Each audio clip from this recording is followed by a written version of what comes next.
इनका ये पाँव शॉर्ट है, हमें इस पाँव को ठीक करना है, शॉर्ट है इस पाँव में।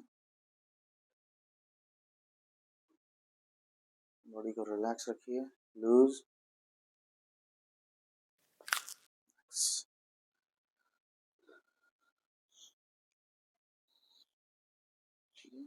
अभी इसको लेंथ हो गई है इक्वल, लूज।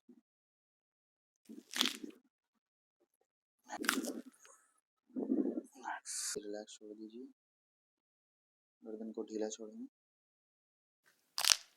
ढीला ढीला और ढीला,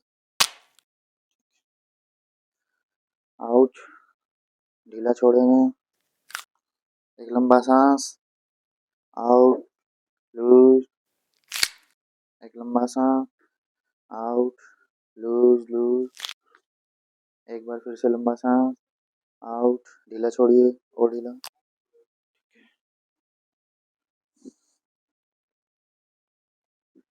लूज लूज।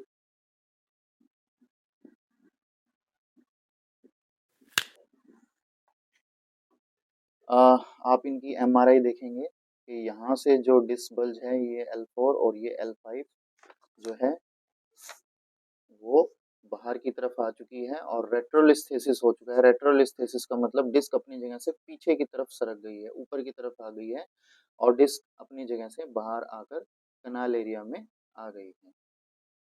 मैं एक बार कहूँगा कि इसको भी दिखाएं जरा। ये आप देखेंगे ये इनकी एमआरआई है, ग्रेड 1 रेट्रोलिस्थेसिस इनको अभी हुआ है और इनको नर्व कंप्रेशन की वजह से एक टांग में भी दर्द जा रहा था। तो पेशेंट का ट्रीटमेंट हमने किया है और रिजल्ट आपके सामने। उस घटना में चोट लगने के कारण से मेरा बायां पैर कमर से तकलीफ होने के कारण से आगे नहीं बढ़ता था, कदम बहुत छोटे पड़ते थे, चलने में काफ़ी तकलीफ थी, जिसका ट्रीटमेंट मैं कराया हूँ डॉक्टर साहब से संपर्क कर। तो एमआरआई में भी मुझे L4 L5 और S1 बताया गया था। जो उपचार के दौरान साहब के उपचार के दौरान मुझे काफ़ी राहत है और ठीक हो चुका है मुझे करीब करीब। चलने फिरने में मैं अपने को हल्का महसूस कर रहा हूँ, कोई तकलीफ नहीं है। जो मैं बिल्कुल नहीं चल पा रहा था तो मैं अब काफ़ी कुछ चल लेता हूँ।